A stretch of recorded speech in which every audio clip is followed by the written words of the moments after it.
I noticed that there's a pattern here where I like end up describing stuff. You're just explaining how stuff works to them. Yeah, It's crazy. and they just like kind of keep quiet throughout the process, waiting for their, waiting for an opportune moment to come in and just be like, well, Venezuela. Maybe that's part of why like people are incentivized to like do podcasts with like people who like get scared at like reading or whatever, because it is like when you up, no one catches it. Multiple sources. They own me on that postmortem ownage. Yeah, well, it's because I think the only way they can get one over on anybody is if the other person died. That's Triggernometry.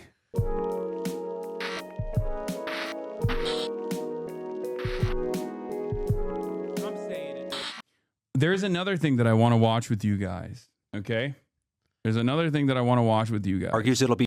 And that is, are you familiar with the podcast Triggernometry? No.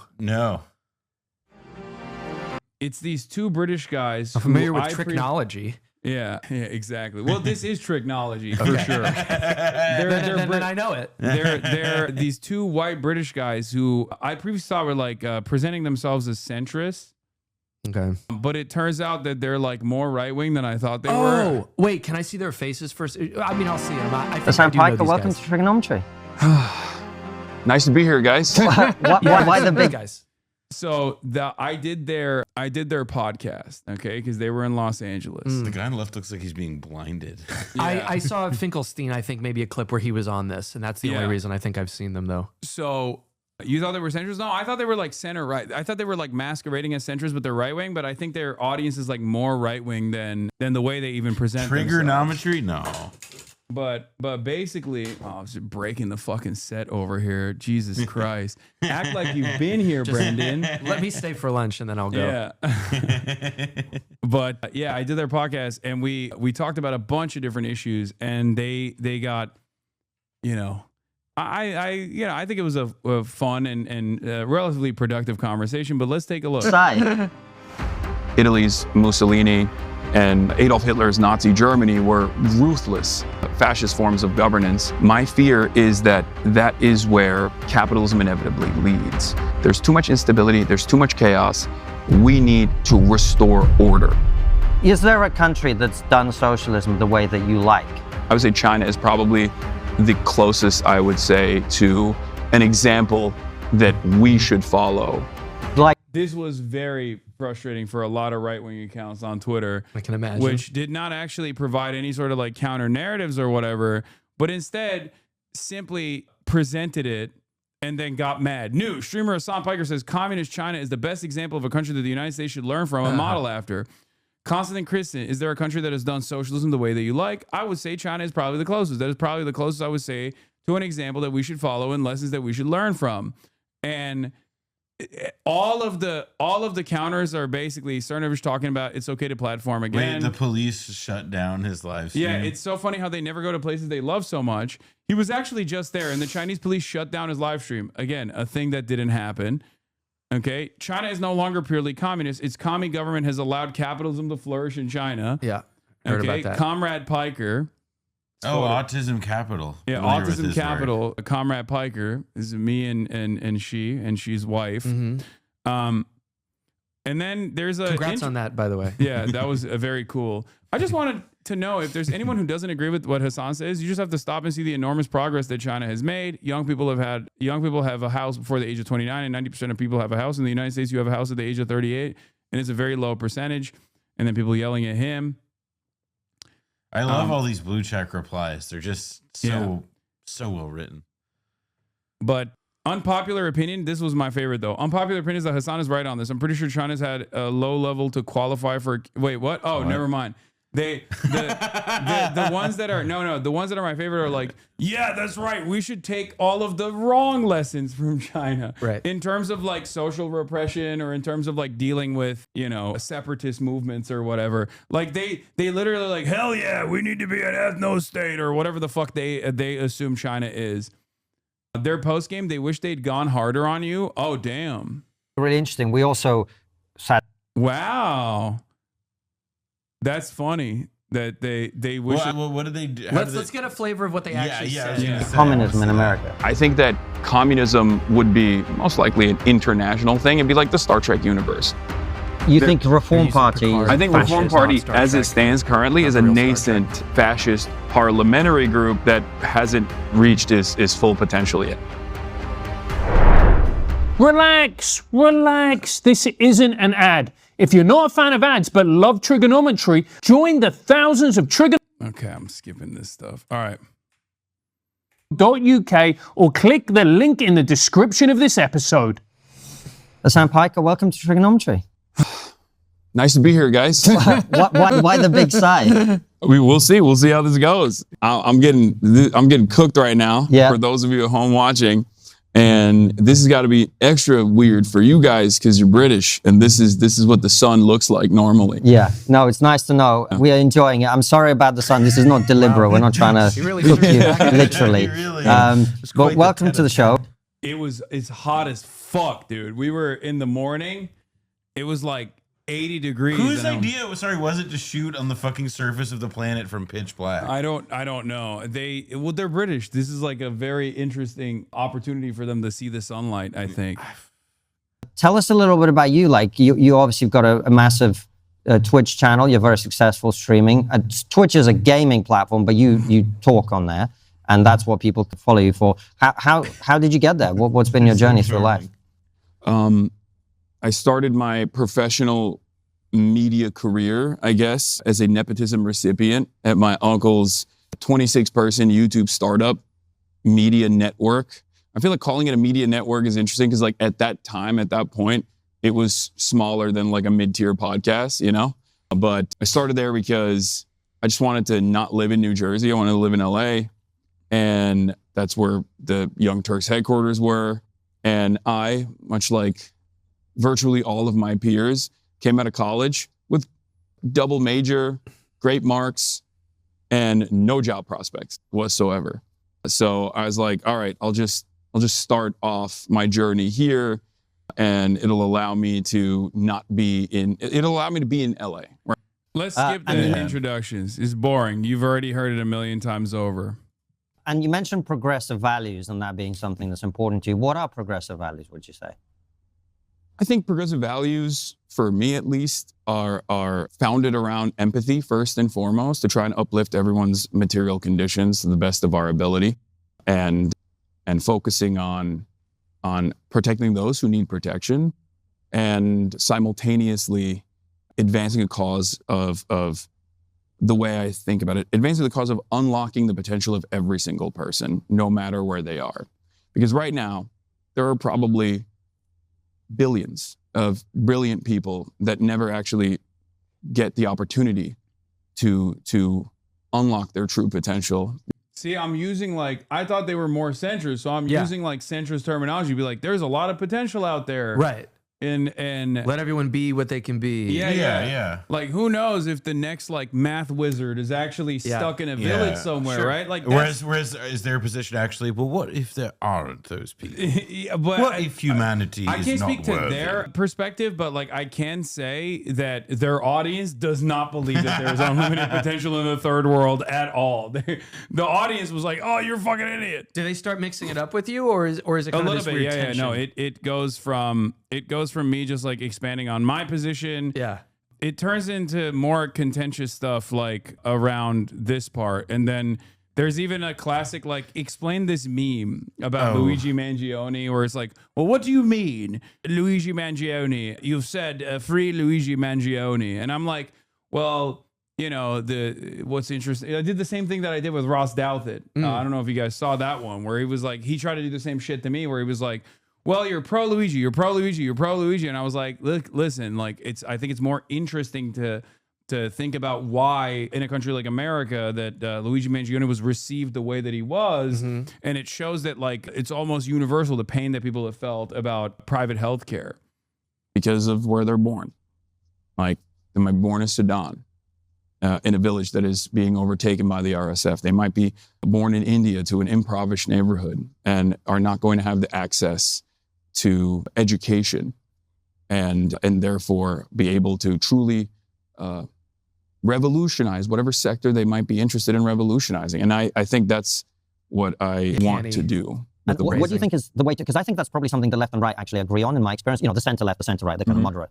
But I suppose the disagreement probably is about what you think is the way by which that happens. So the right might say, well, the answer to that is capitalism, right? I imagine you don't agree. So how do you think those things get, those people who don't currently have opportunity both in this country, in other Western countries, but around the world, what's the mechanism by which they get those opportunities?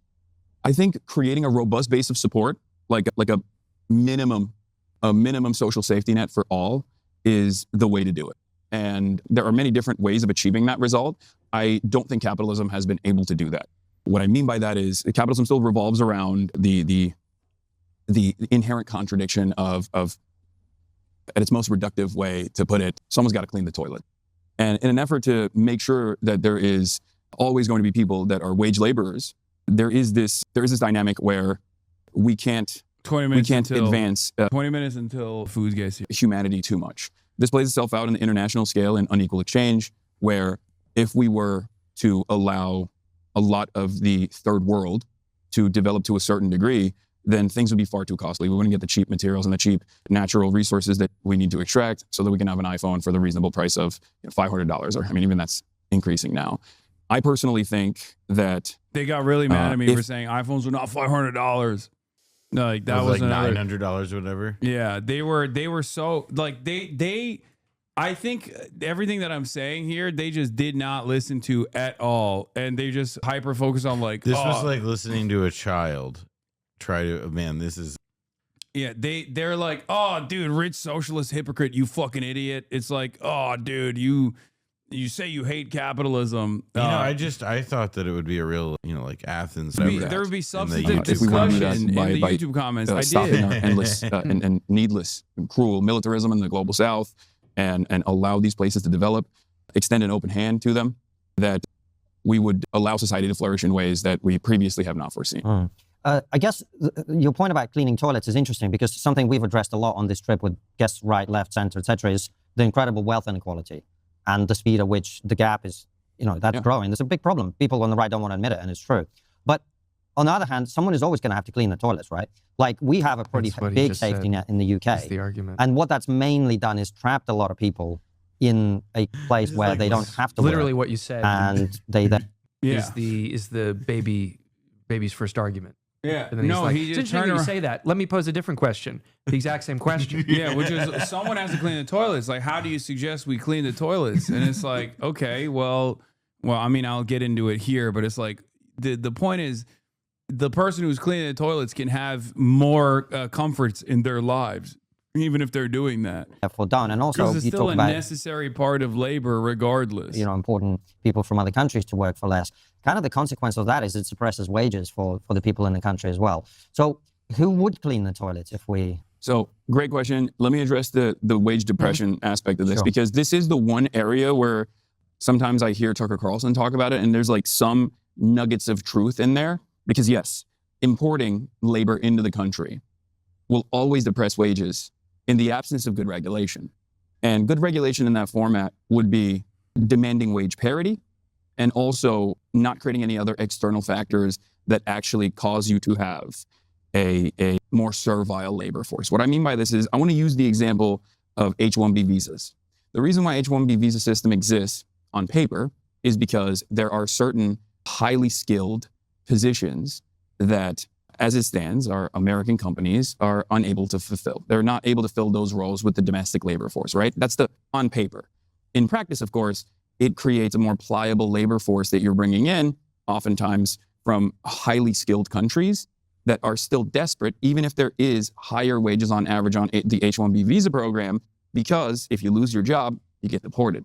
Nobody wants to get deported, so they will do everything in their power to stay and work as hard as they physically possibly can. So this creates an environment where I think our bosses, our capital owners in America, are like, why would I get an American worker who is, in comparison to an Indian worker that's coming into the country that is desperate to keep this job, why would I hire the American worker? I can pay the same fee to the Indian worker, or even a higher fee, as a matter of fact, to the Indian worker, because I know that he is going to work harder than the American labor force. So there is this competition. The way to solve that competition is through regulation. If the workers that were coming in from poorer countries were coming in with the knowledge that they are not going to be immediately deported, for example, and they have wage parity with the domestic labor force, this would actually make American companies think twice before hiring someone just as a replacement for the American worker, because they wouldn't get any additional benefits as a boss. They wouldn't get the additional benefit of like, I'm going to work you to the bone, right? Because I know if I fire you, you're gone out of the country and you want to be here.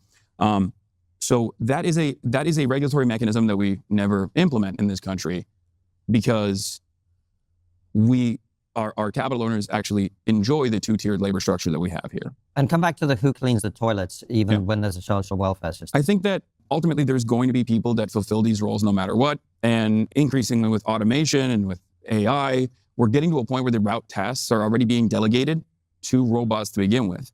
So the way I see it is there's always going to be someone that is tasked with either overseeing it, if it's a robot doing it, or directly doing it.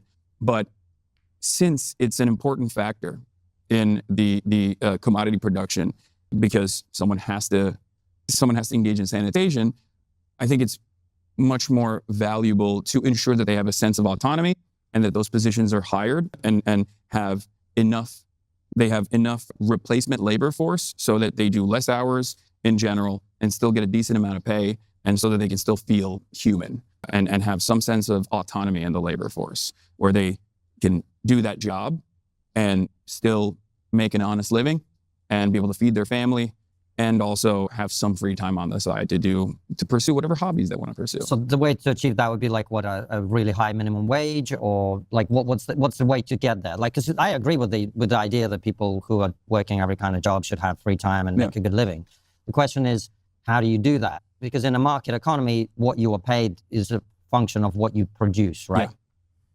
Well, I think in a market economy, what you are paid should be what you produce. I don't think that that's how it works in the market economy. I think in the market economy, your replaceability is what determines your wages, especially if you are I'm like walking him through the steps of, this is supposed to be his, like, their bread and butter, right? Like, they're pro-capitalist and they're like, oh, you're in a market economy, your wages are determined by what you produce. No, that's not how that works at all. I mean, that's kind of the problem. It sounds like he's about to bust out the guns and butter on you. You know, like it's just like it's so like limp 101 stuff. I mean, it's a little. I mean, it is kind of fun that they gave you the space just to make this pitch. Is it roughly this cordial? No. Is that the thing? Oh, okay. No. There is more back and forth. Because I'm curious what they said after the fact when they were like responding to their commenters. There is really not much pushback on this stuff, honestly. Right. And I think it's because there's not really, I don't leave a lot of room to breathe with the argument that I present. So that's they how it just works in kind the of market move economy. on from Replaceable by a non-domestic labor force, for example, that depresses your wages even further on the domestic front for the citizen labor force. So I think you're right, though. In the market economy, your output should be the determining factor. That's actually a socialist position, ironically enough. Not all socialists are against the market. And I would say that the output is the most consequential factor in that regard. I agree. What that means, however, is that if the company is actually, for example, increasing its output and therefore generating more revenue overall, then everyone down to the most replaceable aspect of labor, which would be sanitation in this regard, should still get paid a just wage, like fair compensation. Minimum wages is one way of doing it. It's a Band-Aid solution. I mean, but there are Nordic countries, for example, where there is no minimum wage, because the minimum wage would ironically be a depressing factor on the overall average wages that people get. How have they achieved this, though? They've achieved this through sectoral bargaining. They've achieved this through robust unions and labor participation in these wage negotiations. And that is the reason why they don't need to have a minimum wage. The minimum wage in and of itself is a big point of contention in the United States of America and a lot of other Western countries, only because our labor union participation in the United States is at less than 10% right now, which is unimaginably low. It's lower than countries that we have dominated, like Chile, where we rewrote their constitution basically and wanted to unleash a wave of neoliberalism. Okay. Oh my God, this is The awesome. U.S. did support the Pinochet coup, but Pinochet's 1980 constitution was written primarily by Chile's own military regime and conservative Chilean lawyers such as Jamie Guzman. Yeah, after we installed him. Yeah. I mean, that's kind of how that. That's No, where the I got bang for your fact buck. check. Bang for your buck. Fact check. Brother. I just got You've been fact cut. checked, You buddy. are- See, I would love to see. Do you know? I would love I to wish see they more would of have these. said that to my face. Yeah, well, because that would have been a much more entertaining conversation. No, like, Well, Is their model like they kind of give the, patient and even open-minded across the table, but then later on they put all this stuff in, and then in their next episode I don't know. they're This like, is the first time I'm watching this. So I mean, it is. I I guess don't know. I think it's kind of bitch made to do because this also isn't a fact. Like, that's a Jubilee move. exactly. Like, it's just so stupid. Like to do, and like also kind it's of like obvious. doesn't even dispute anything. Exactly. That's the point. It's not like what that is not an effective. It's not a good debunking. The guy of what on the you right said. reminds me of kind of like a cleaned up Paul Joseph Watson. You know what I Oh, mean? this guy? Yeah. He looks like if was that his name? The guy who Yeah, said, yeah, "Imagine Paul more Watson. surprise." I get Gary V, but Oh, okay. Well, there could be a lot going the on. It's hands like of Gary a dictator Vee like and, Pinochet. like Even in that country, there's still John Oliver's 15% cousin labor from union the participation. So it's still higher than the United States of America, which is crazy to me. If you've been fresh story ground, you know what I mean. outlets empathy Yes. ground. We should do this more in our show. Positions, Oh, here, particularly here. talk Now he about gets in with low skilled labour. So, for context, my Vuvuzeller. mother is a Venezuelan immigrant to the UK. When she was in the UK, she was a childminder. There was no minimum wage. My mum, roughly, I remember earning £2.20 an hour. There were no pension rights. So, thankfully, I help my parents out. My dad helps my mum out, so she's not destitute. But that's what my mum's position would be if she didn't have me or my father. As somebody who is from Venezuela, I worry when people mention socialism because I've seen what's happened to my country. How would you assuage the fears of people like me or people who come from a Cuban background who've seen the socialist dream, as it were, descend into authoritarianism? I'm much nicer than I normally would be. First and foremost, I would say that all countries, to varying degrees, engage in authoritarianism in general. It's just something that it's a function of the government. It obviously has the capacity to get out of hand due to external factors in many instances, like combating much more powerful forces that want to cause instability in your country. It's not a justice. This also frustrates liberals when you say that. Like, it's just every country is Like, here in America, the rules that we have around age of consent is very authoritarian for Alan Dershowitz, right? If you want to fuck kids and the rules in the rule book say you can't fuck kids, that's authoritarian. It's just justifiable, right? If you don't want to fucking pay taxes and the IRS says you're going to jail, that's technically authoritarian for a person who doesn't want to fucking pay taxes. And recently, when I was doing that show with Felix, he said he once spoke to it was a writer who someone kind of asked them what their politics were. And he did not, I will not include the name just as he did not, but he said, my politics are anti-authoritarianism. And it's just like, dude, you're 45 years old. That is fucking epic, brother. You got to get a little. I mean, it's also also the authoritarian thing is like everybody is like, oh no, but look. When I see the movies about Jim Crow and stuff, right? It's all in black and white. Therefore, it's in the past, not a problem now. Ipso facto, you're wrong, brother. That's what I just hate the smugness of that shit. Well, I'm curious if this guy takes your answer. Let's see. More or less. for it, but it is analysis in politics terms are of like Pink why Floyd, The these Wall, guys yes, but engage in the actions unironically. that they do in terms of You're suppression pushing of open door all with me. dissent or even censorship and sometimes even jail time. And the example I always use is the United States of America, not only in the Cold War, but even preceding the Cold War during World War I and World War II, actually had practice of jailing all conscientious objectors, for example, who said, I don't want to fight in this war. They were like, all right, well, this is a world war, sucks to suck, you're going to jail. One of the famous examples is Eugene Debs, a socialist who actually ran from prison and I think achieved like 1.3 million votes at the time, which was probably the most electoral success socialists had ever achieved. He was a conscientious objector of World War I, which was the international Marxist position at the time. There was some deviation there. So I see it in a similar vein when these countries also engage in authoritarian actions, suppressing dissent, censorship, or trying to manage this dynamic of trying to continue doing governance while at the same time they have to like make sure that they're avoiding American intervention or Western intervention in general. As far as the fears that people have, assuaging the fears that people have in terms of what they've seen in their countries, whether it be Venezuela or Cuba, I think each country is different. Each successful and unsuccessful revolution is different. And I think it's important to understand the lessons and the failures, as well as some of the areas of success that these countries have been able to implement. Avoid the failures and try to focus on the successes, and hopefully you'll be able to have a long-standing and relatively happy form of governance. I mean, I take your point as to the conscientious objector, but you look at Venezuela, for example, and then the reason I'm using it is because that's the example I know best. Yeah. You know, you've got rigged elections. You've got politicians who go up against Maduro. They're either thrown in jail, as in... Yeah, Juan Guaido famously never got a day in the sun. I don't think I mentioned that one of the biggest failures of Maduro was, and even Chavez really, was not cracking down harder. Was not punishing the dissenters enough. Ironically, You can tune into TV channels. At least back when I knew people who lived there, and there's people bashing the government, they bash Chavez. Yeah, they bash as a Maduro. matter of fact, big problem with all the fucking grocery store chain owners and the Chamber of Commerce they have in Venezuela that ended up actually overthrowing Chavez, once upon a time. They didn't get sufficiently punished at all. They continue to operate as though they wanted to internally in the country. I think that might have even been a mistake. I'm just saying. Because I don't think America would ever allow that to happen, is what I would say if we didn't live under the second Trump administration after he unsuccessfully pulled off an insurrection, and then we didn't punish him at all.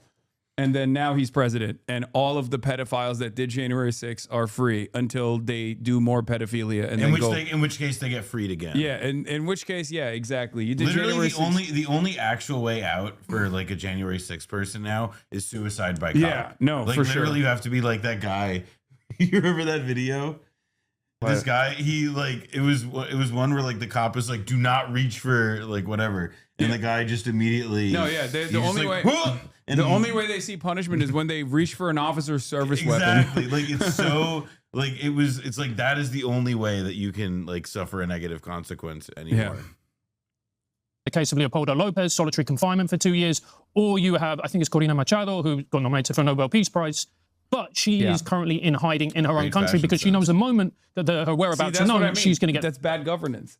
How come she's literally like there is She's no only world calling for an invasion of her own country. And saying it's great that like they're lasering fucking boats off the coastline. Like you can't do that anywhere. You know what I mean? She's calling for an invasion of her own country by the most powerful country on the planet that has all the ambition and has tried to do coups in the country that she's a part of. It's fucking crazy. You know what I loved when they announced that she got the Nobel Peace Prize, and the immediate reaction from the White House was, "Fuck this bitch! I cannot believe the DEI Nobel Prize." Yeah. Like not, I guess, realizing didn't give it to daddy. Yeah. Okay. They were really pissed. It was so like Stephen Chung, the like White House press secretary, whose job is to like send edgy tweets. He was like bugging out. He's not the only one. Machado was asking Israel to invade Venezuela.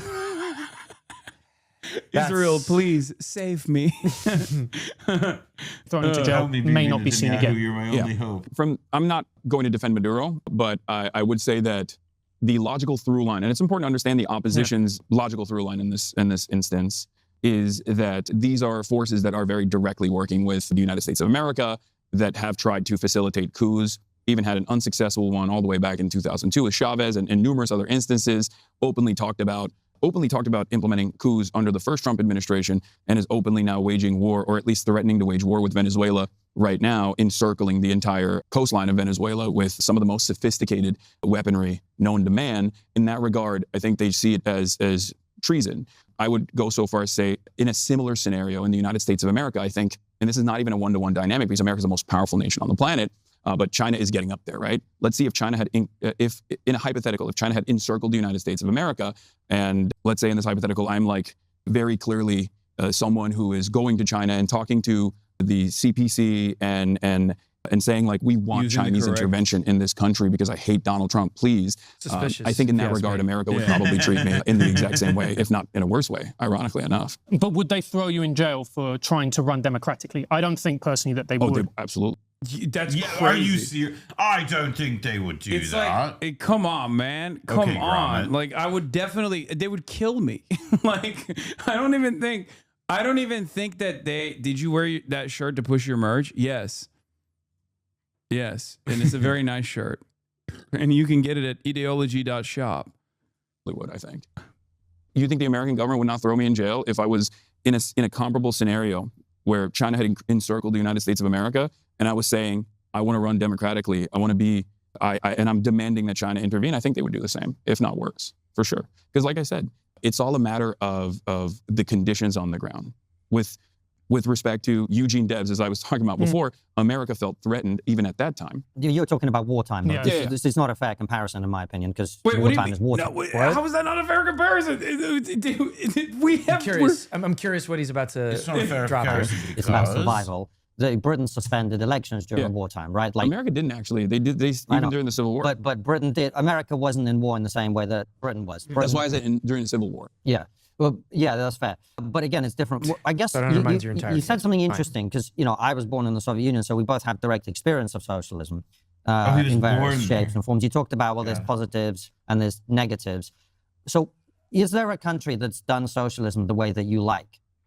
I would say that I am hypercritical of all forms of governance, including the American one. I think that's not a surprise to you guys. I'm like, And in that same vein, I think like there This is is critiques to a apply cuddly to Hasan all forms here. of governance, even Yeah. socialist Guys. ones. Yeah. And Yeah, you as far didn't as wear like your getting Settlers closer by to Jay Sakai what I t-shirt. think has been relatively successful, because if ultimately the point of government is to improve the material conditions of all people to the best of your ability, it's not always going to be perfect, but when you are getting, I don't know, the poorest people, the poorest of the dispossessed masses out of a situation where they were servile, the landed gentry, or they were peasants from an agrarian society, or they were dominated by the landlords, but then ultimately they were able to come into modernity and become like a powerhouse, an industrial powerhouse that is competitive with the largest superpower on the planet. I would say if that's the point of good governance, and I think you guys might agree with me on that, I would say China is probably the closest. And there are still plenty of failures within the Chinese system as well, plenty of issues within the Chinese system as well.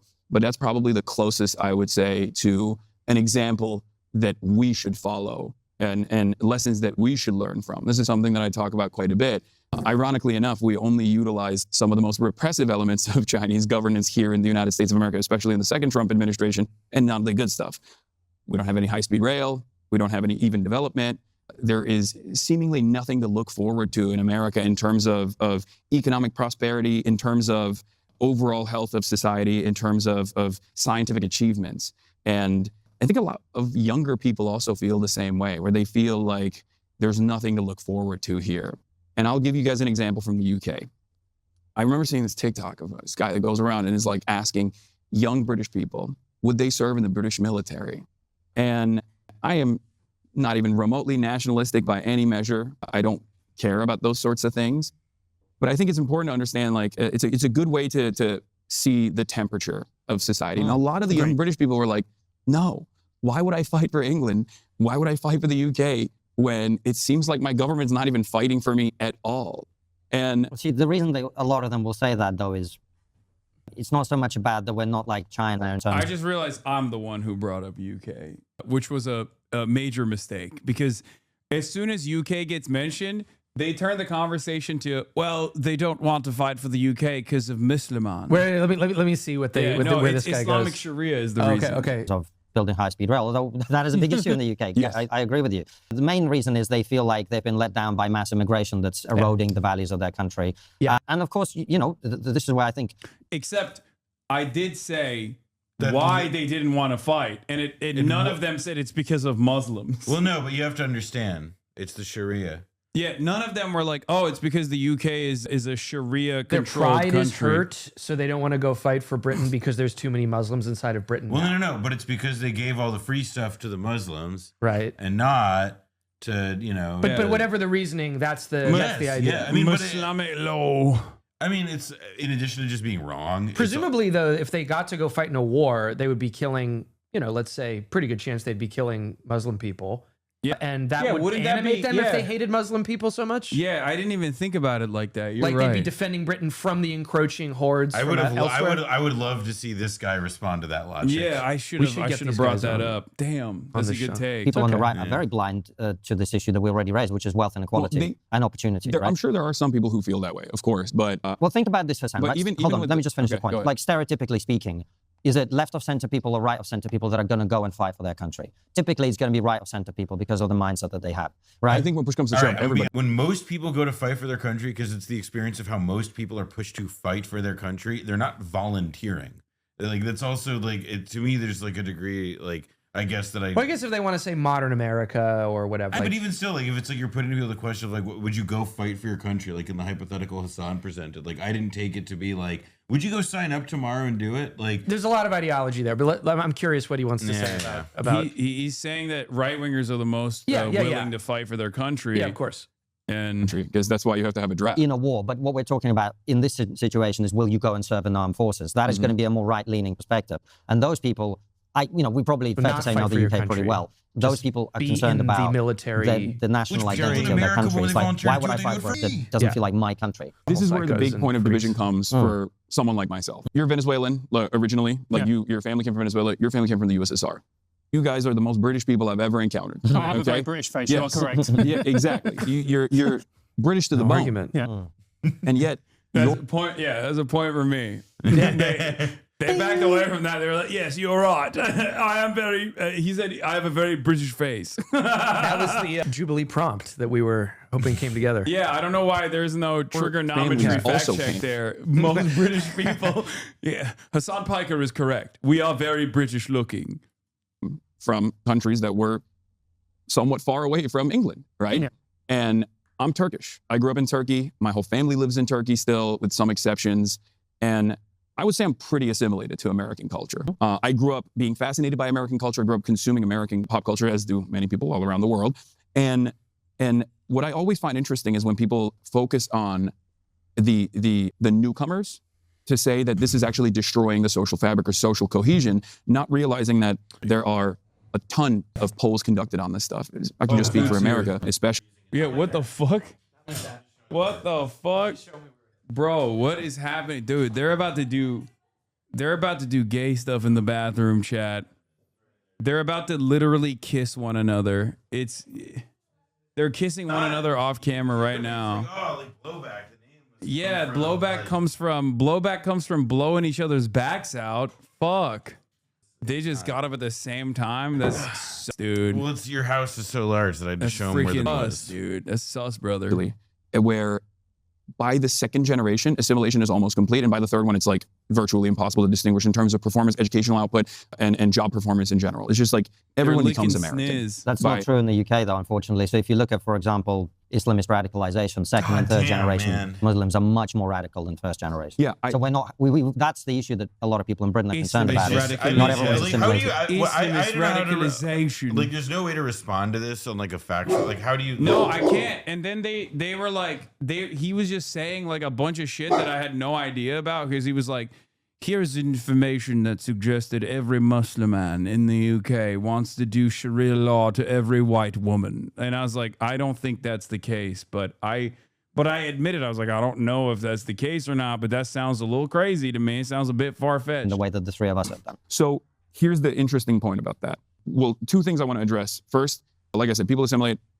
And they become a part of the some people normal forces of society. They become a part of the culture, or they bring some aspect of their culture into British culture. You know, they change the cuisine, and people seemingly enjoy it, even if they also simultaneously go attend an EDL rally and then, you know, get a little quick curry afterwards, or a little kebab on the side. But beyond that, the reason why people are angry is always going to be because the trains are not running on time, because the NHS is improperly managed due to underfunding. That's what I believe. I think it's always an issue of underfunding, where they're not getting the same services that they once used to, and also things are becoming more and more costly. Yeah, they brought up Islamic Sharia. Yeah, heard of it. To which my retort was, it's not Islamic Sharia or the Muslims that are coming in. It's usually used as like a red herring against the diminishing social safety nets.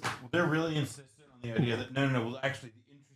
Well, actually, the interesting thing is that Islamic radicalization in Britain, they're more radical in the third generation than the first generation. Yeah. And I was like, I don't know if that's the case. Like, it's just like, but I have no answer to it, because there's no fact check. There's no fact check underneath. So it'd be true. I thought there was going to be fact checks. Well, you know, the interesting thing about global warming is that chemtrails are actually a major part of it. Like, how do you argue with that shit? Thank you. There's no arguing with it. I think we're set. I'm set. Thank you. Okay. Yeah, I guess I got fucking owned right there. He's no fact check means he's right. So in that anger, it's much easier for them to be guided by a right wing, guided by the right wing forces to turn around and say, you're angry and you're right to be angry. And the reason why you're angry, the reason why all of these things are happening not eat on is stream, because, please and thanks. Oh, all right, chatter. Bye-bye, I guess. Fucking idiot. Fucking dumbass. Shut the fuck up, idiot. Stupid ass motherfucker. What are we supposed to do? We're hungry. we are importing all of these random strangers into the country who don't speak your language, who you are scared by. And that, I think, causes division, and it causes friction that makes it harder for people to integrate. And that is part of the reason why I think, especially in a place like the UK, you see a little bit more of this resilience towards full-blown integration into society. I also think as well, Hasan, if we're being honest, it's also because we have had such huge amounts of immigration come into the country that people understandably go, this pace of change is too much. And you have to think, let's go back to 2016, which was the Brexit referendum. Now, Brexit was about many things, but really it was about people wanting immigration to be lowered. And that was 9 or 10 years ago. Immigration hasn't been lowered. In fact, it's been ratcheted up. So people are, people voted to lower immigration. Worse. And these motherfuckers were like, we don't want the Polish in the country. Yeah. And then instead they got, I guess, more immigration from non-Polish parts and non-European immigration. Much to consider. For instance, I voted Remain. People voted Brexit. I'm like, well, that's democracy. We get on. We're going to make the best of it. I do believe that when you ignore people's wishes at the ballot box and people explicitly vote for something and you ignore them for the best part of a decade, that does generate a lot of anger, and understandably so. Yeah, I think in that same time frame, if there was enough appetite by the government to address the financial harm that people were experiencing, the economic struggles that people were experiencing, there would still be a lot of people who say, I don't want a brown person, I don't want a black person around in my neighborhood, but ultimately those numbers would be far smaller. And that's what I always go back to. I'm a leftist. I believe in economic improvements, and I believe that a lot of the reactionary forces actually take advantage of that instability, the economic volatility that exists, in an effort to shift the attention away to people who have the same exact interests as you and I do. Because ultimately, I don't believe that anyone is coming into the United States of America or the UK, as a matter of fact, because they want to bring about a Salafist-style Islamic caliphate in London. I know you won't agree with me on this. It's not about whether I agree; it's about whether the facts agree with you. I don't think that's the case. I think let me just give you some facts then. If we have a terrorist attack on a monthly basis by an Islamist, effectively, we just had 2 in the space of the last month as we're recording this. 33%, I think, of British Muslims want Sharia law in Britain, like according to polls. More than half want to ban. I want to see the data. I need to see the data. Source and description. All right, what's the source? Ending Christianity's traditional role by removing the church? Do you feel that the implementation of the following in the UK in the next 20 years will be desirable? I have no idea where this has come from, but... Where is it? It's not in the description. They won't say where it's from? Well, regardless, they could have made it up entirely. No. I mean, it's just like all this stuff is Sharia law, general public minus 51%. British Muslims. Wait, what kind of poll segments general public and British Muslims like this? And also, even then, also, it's just not amongst true. British Muslims, it's like, yeah, somewhat desirable or very desirable is at like 17% and 15%.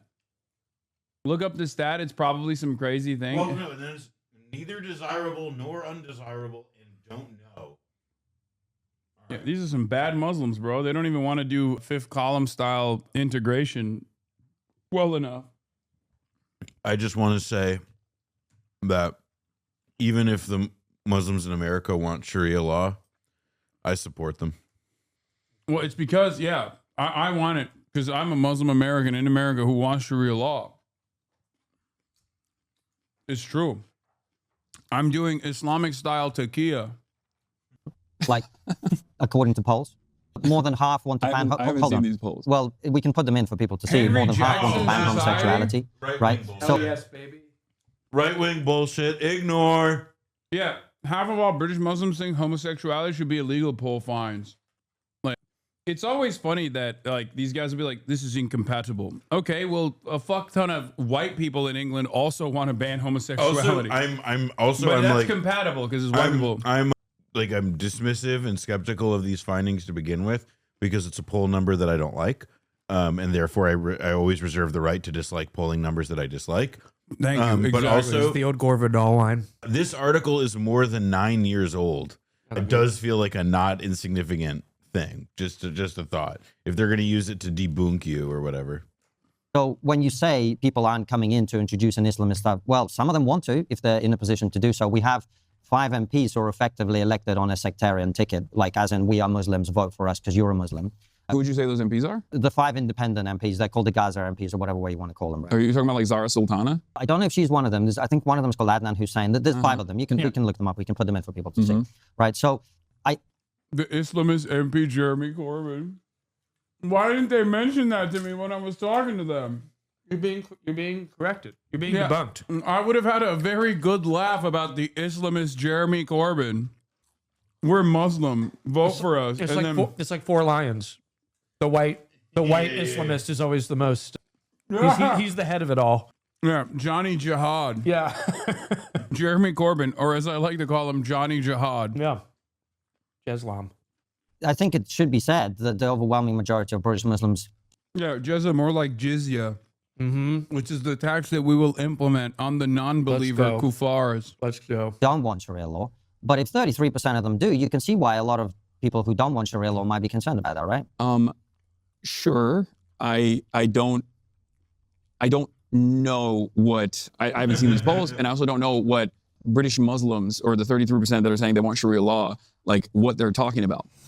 If you want smart, fearless commentary on the craziest things happening in media, politics, and online culture, you'll love the Brad versus Everyone podcast. What's this portrait in hosted the by back? Brad Palumbo, an independent journalist Brad who calls it like Brad it is. Palumbo. The podcast covers viral. That is an on cinema character if I've ever seen Brad one. Palumbo. Spotify or wherever Looks you like some listen. kind of World War One. The counterexample explorer always guy. is, Brad I mean, there's Penumbra. plenty of right-wing forces in the country that also want to ban homosexuality. No, Or trans people in general, right? Like no one there's wants to ban trans people in Britain. No. Yeah. Okay, well, that's not what I have seen so far, but maybe I'm wrong on this. What do you mean? But What, I mean, I feel like there's a lot of this is a point of contention for you guys as well. But it's like when you want to ban trans people altogether, when you want to remove access to medication for trans people to transition and conform their own gender identity, you don't start off by saying we want to altogether ban trans people. You start off by trying to find the most successful approach that the broadest majority of the masses would be in tune with, would be in agreement with, and then you slowly but surely expand on it. Wouldn't that the be like me maximalist is- saying? Wouldn't that be like me saying, well, you say you want socialism, but actually you're a communist because you just want to edge your way towards communism step by step? I mean, That seems like an unfair way of looking at it. My retort to that would be that while I don't call myself a communist, I don't have an issue with an end goal of communism. I don't think it's like I just think that it's probably not likely to happen, a stateless, moneyless, borderless society. But moving towards that end goal, I don't have any real... You'd like communism in America? I think that communism would be most likely an international thing. It'd be like the Star Trek universe. And it feels, especially at this point, it feels far too utopian to achieve. So while I think that the concept in and of itself is not one that I disagree with, and I don't think you would either. Don't you think it would be I nicer? grew up in a communist country. No, I no, but very not- strongly disagree with the Well, concept of The communism. USSR was, as you know as well, trying to implement communism. They never actually were able to successfully implement communism. How do you mean? Well, it wasn't a borderless, moneyless, classless society, right? That was It would never be the like, goal of communism. It was never to be a borderless, moneyless society. no, that is what communism is. This guy's Well, sharp. that's not how the communists in Russia defined it. Well, There was a big debate within communism quite early on. Am I which was wrong? about issuing a Lecture coming in. It's a transitional socialist state. Like, that's the whole point. Just like with China, right? There were whole Soviet policies that were describing what stage and in what parts of society had begun to get closer to communism. But then you get the whole thing of capital C communism versus, the idea that, as you're describing, a classless, borderless society. It gets a little muddled. I don't necessarily blame someone who, not this guy, but I don't necessarily blame someone who was living in like Brezhnev era Soviet Union to think like communism did mean what the socioeconomic system they lived in, that was the definition. But if you're supposed to be a debate guy and you want to dance and do semantic arguments like this, then you kind of do have to acknowledge the difference between utopian or Marxist idea of what a future communist society is and what the Soviet Union actually called themselves and how they thought of communism as an aspirational, the road to communism rather than just what existed. Here's my counter. Communism is when I want to describe a foreign adversary's failures. Yeah. And capitalism is when I want to describe a foreign adversary's successes. How about that? That works pretty well. It's called the China dynamic. Yeah. Absolutely. China, Genghis the great reformer, the Omega capitalist, created capitalism in China, and that's why it's good. But it's also a scary country in the periphery that we must destroy because it's communist. Their parades are scary and better. Yeah. Genghis Khan. Yeah. Global Yes. state of communism. Frost versus Stalin. I'm Right. very familiar. Right, but for our audience, this might be worth explaining. Yeah. Some of them they basically recognize the only way you might ever get to a communist society is if everyone in the world gets it. Otherwise, there will always be a capitalist system to which people would be keen to defect. Or, this is the Stalin option that they ended up going for, is you pursue communism within the realm of one country. And in order to do that, they took the wealth away from people who had it. They tried to distribute it to everybody else. in one country, They tried not to create a communism state in of one equality, country. And also, uplift the like, poor, what as you he's were talking about. describing is, Actually, like, what if you take happened those in either measures alone, they were very situation. Like, successful it's at not it. like, The only problem is they ended up putting was how they got millions to of people in socialism camps. country. Yeah. Well, he's no Stephen Kotkin, folks. In order to do that, creating a tyrannical regime with a secret police that murdered people.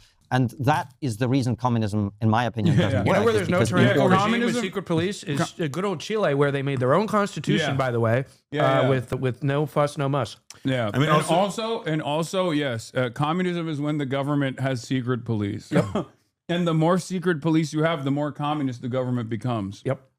Which is why America's a communist dictatorship as well. Well, the thing I'm like thinking about is how, well, for most of the lifetime of the Soviet Union, the guy who is there was a secret police in the United States. It was called the FBI, and the guy who ran it was called J. Edgar Hoover. And even like all the liberals who buried that guy would have said pretty much the same fucking thing. Like that one isn't a particularly persuasive bit of evidence. Yeah. COINTELPRO, which is how America implemented state communism through our secret police and the assassination of dissidents. to achieve that goal of equality, and basically you're making everybody equally poor as the end result, you actually have to use a lot of force, right? So that was communism, what we had in the USSR. Well, that the end goal was never successfully achieved in the USSR in terms of establishing what I'm talking about, though. And that's why I'm saying it's important to understand and recognize the failures of this implementation in the aftermath of a socialist revolution and choose not to repeat those mistakes. So how would you do it differently? Well, that's the reason why I'm pointing to China. China is run by the Communist Party of China.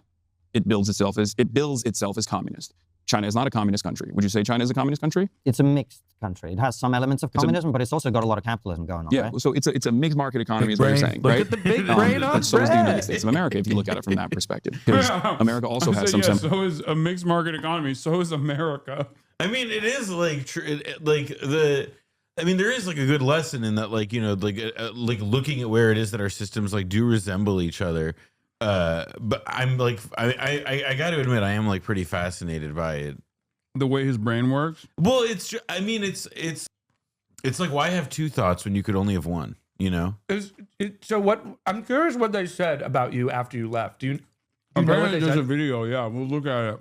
Oh yeah, I do want to see their shit. It was like, well, They said they were too cordial to me. Yeah. yes, you see, we were blind. agree. We were I- blinded by his handsomeness and the fact that we chose the Chronicles of Riddick as the inspiration for our set. That's such a great reference. It has to be blinding. Yeah, they got the British buff, or not the British buff. They got nerfed as Brits in the sunlight. with some social safety nets. The UK also has some social safety nets, some state-run enterprises, especially pre-Margaret Thatcher, I would say, versus private enterprises as well. Venezuela at its peak, I think, had more privatization and more private enterprise in its economy than France did, as a matter of fact. I believe there was like a report at around 2012, maybe, where they were talking about how like Venezuela is not socialist. So when these sorts of countries, and you're not wrong, it's a mixture of both, right? It exists. Social safety nets exist. Some extrapolation initiatives exist. Like when you think about Norway, for example, the entirety of the extraction industry in Norway is actually nationalized from the forestry all the way down to the oil and gas industry. But then there's also the private market as well. This is just embarrassing. Private enterprise. They don't know anything that I'm talking about. That is a nice perk. Hey, that actually is. I forget. Maybe that's part of why like people are incentivized to like do podcasts with like people who like get scared at like reading or whatever, because it is like when you fuck up or whatever, like no one catches it. I mean, we caught that they were like, see source or whatever, and they just like didn't put it in. A 10-year-old poll from a dubious. No. Well, I think the Henry Jackson's, but they made sure that the Guardian 9-year-old article was there too. Right. No, they have multiple sources. They own me on that postmortem ownage. Yeah, well, it's because I think the only way they can get one over on anybody is if the other person died. That's Triggernometry. Triggernometry. I would love for them to explain, like ask them like really earnestly. So, how did you come up with the name? It's brilliant. It's a fight against woke. Well, yeah. As far as that goes, I wouldn't say that China is a communist, and neither would you, but it's run by a communist party. And so far, they have seen a pretty successful, pretty robust level of growth and development overall. So they have analyzed the failures of previous communist and socialist formations, and they have responded to it in their own way. Look at me, promoting Xi Jinping thought. Yeah. Yeah. Xi Jinping on governance, copy in hand. The challenge is, Hasan, when you centralize power and you give practically all the power to the government, what happens with that is you're far more likely to have corruption, you're far more likely to have abuse of power, and inevitably what happens is that the government can't do everything. There are things that are far better. Yeah, there's no centralization. That's not happening right now. We don't have centralization in America. There's no centralization of power or corruption in the United States of America. I'd never really thought about it like that. I would say this is probably... There's some corruption, but I would say this is probably our least corrupt time right now. Yeah, there's like actually... The more we've dismantled the government, I think this is probably our least corrupt moment as a government. Well, as and we should take it a step further. This is also the least sclerotic power has ever been in America. Yeah. There's probably less abuse going on and less corruption going on. Because really what it's about, Brennan? It's about family. It's about family. No, it's about efficiency. It's about efficiency. It's about getting things done. And America is the most efficient country. For sure. Not like the pesky Communist Party of China. It's fucked up. Yeah. Done by private practice than done by state control. So if you agree with that. Would you also agree that there are things that are far better done in the hands of the government, or at least with like heavy market regulation and intervention? I completely agree. Because like healthcare, I think is a great example of this, where like it's an inelastic demand, good and service, right? If you don't have healthcare, you die. So you will pay whatever price you have to pay for healthcare. And therefore, I think the American system that is the most maximalist, most capitalist, most like free enterprise system has been an abject failure in terms of delivering good results. And what I mean by that is healthcare as a whole is supposed to improve people's living standards and also make sure that everyone is getting the best quality care possible, right? And in the United States of America, we don't have that. We do have nicer hospitals that resemble hotels as opposed to like... I'll be honest with you, it'd be difficult not to have a nicer hospital than the UK, mate. Yeah, no, but I understand that. I'm from Turkey. I've seen the Turkish public hospitals, but I would rather try to focus on the diminished quality of service and try to improve that in a socialized system than to altogether limit healthcare at the point of being able to pay for it in the way that we have in the United States of America. And I think this is a major issue with America in general, is that we are so invested in improving our GDP. We're so invested in leaning into the forces of capital that in this sector and in many others, corruption still I didn't get that far, but we have it in the form of corporate consolidation here in the States of America. Because in the absence of any sort of government intervention, trust busting, and heavy regulatory intervention, all corporations end up trying to seize one another and become a force, a monopolistic force, and if not, an oligopoly, right? And many sectors have seen this. And when you become an oligopoly, you can diminish the quality of service that you're offering slowly but surely because there's no market competition that exists any longer. I noticed that there's a pattern here where I like end up describing stuff. You're just explaining how stuff works to them. It's fucking crazy. And they just like kind of keep quiet throughout the process, waiting for their, waiting for an opportune moment to come in and just be like, well, Venezuela. Well, or you see, the USSR was communism. You centralize power. Then what you do with the power is you put it all in one place. And if you put everything in one place, right, it's easy to steal. You can steal that power. Well, that was certainly true in Russia. Yeah. I was about to say, like, I'm glad this guy who, let's be generous, the guy from the USSR, like, I'm glad he did leave right before the Soviet Union probably fell, and then didn't have to withstand the decade plus of malnourishment and alcoholism and preventable death that whacked the country. Also in the hands of many. Yes. One could say that was a successful decentralization of power. Yes. And, one government, many oligarchs. And people were rid of the horrible burden of a publicly run set of safety nets and guarantees. And it was given to the incredibly efficient Russian oligarchs and their American friends. So I am glad he got out of there before that happened. And like maybe 1 year of Gorbachev socialism.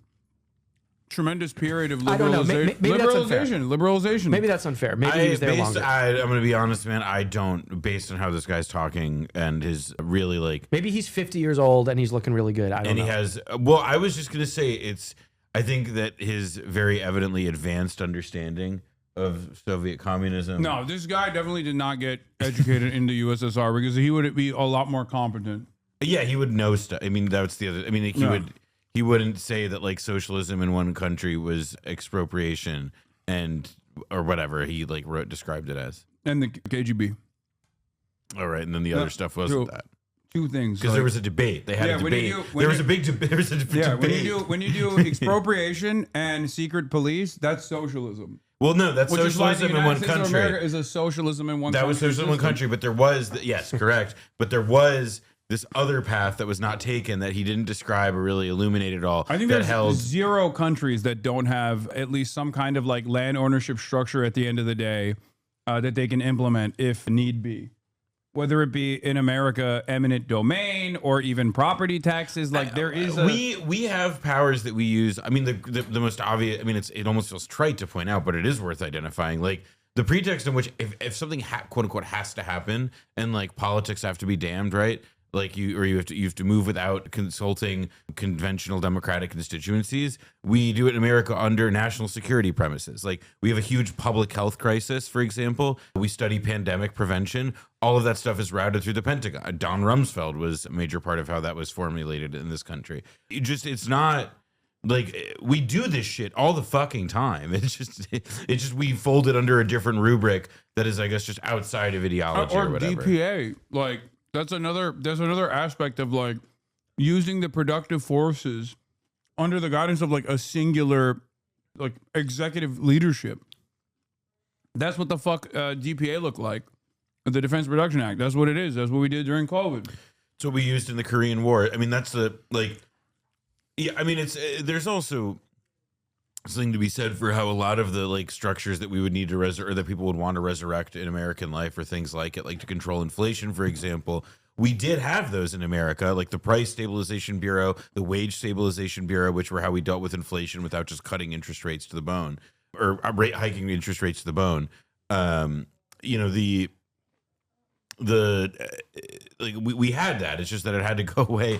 Like obviously, the large the manufacturers and big capital like did not want these things around, and they didn't want these bureaucracies managing this stuff. But that's much better because centralization was eradicated. The Dr. Pepper Zero is better than the diet, in my opinion. Yeah, I was expecting sorry, I'm not trying to throw us off. I'm surprised how much the Zero is kind of tastier. I guess the way I look at it is in terms of corruption, you're right. There is a tendency if the government is all powerful, even though the governments are always all powerful, there's a tendency in more centralized governance that if someone wants to be a ruthless autocrat, they can do so. And the people don't always have the capacity to rise up against that. But I would say that in the United States of America, for example, we also experience a similar dynamic. We just don't see it in the same way because it's not the most direct form of authoritarianism, where a lot of people think, well, as long as I can eat a Big Mac, as long as I can watch TV, as long as I can consume porn and gamble on the unregulated cryptocurrency market or gamble my modest income away, what remains after I give the rest to my landlord, then things are probably fine. And I think we dull our sensibilities in that regard. And I think it's a different form, it's a different mechanism of control that makes you think that you are actually an active participant in this. I mean, I think that's quite a stretch, Hasan, with all respect, because the difference between, we talked about some societies that have attempted to pursue communism, China, the Soviet Union, Venezuela, etc. Right? The difference between those countries is not that they can't eat a Big Mac. The difference is that if they criticize the government, in Russia today even, but of course in the Soviet Union previously, you're going to get killed. Right? In America, that's not in what Russia happens. Today, which is not in a America, communist government. You don't get we don't know yet. We don't know where we're going to go yet. I mean, Hasan, to be fair, unspool that you a are little very more. successful. It's not about, You in not China. about the one. Oh, they're I like getting how rowdy. they're They're at this- getting rowdy. They're also like now at the part of the interview where it looks like you're on a fucking flight deck. I'm sorry. I'm fascinated by this staging. So where was this that you were being In the interviewed? hills somewhere. Oh, okay. Cielo Drive.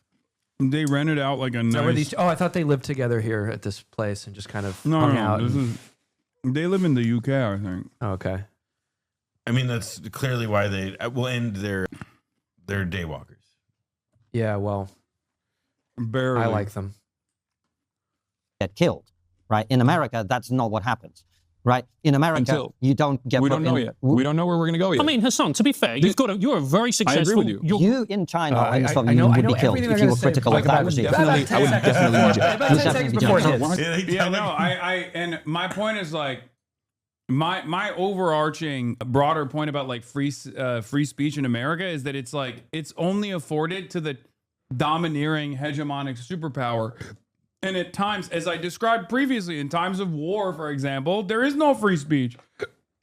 But these guys like refuse to recognize that. I'm like, that's why I say we'll see, because that's being threatened already as America is losing its influence around the globe. You're seeing how it reacts. Like, yeah, say something about Israel. See how much they like it. See how well you do. Except these guys apparently had a favorable interview with Benjamin Netanyahu. I did not know that. Oh, really? Yeah, they're like super fucking. They're apparently super pro-Israel. Is that true? These two? Yeah. These Really? guys?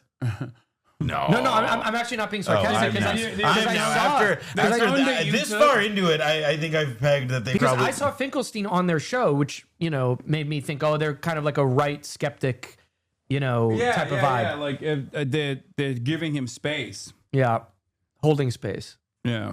So that's the difference between these countries and America. It's not a Big Mac, it's freedom. No, so That's I what love that you brought Finkelstein that said up to them. because I agree with that. I'm from Turkey, a country that has never had the First Amendment or freedom of speech.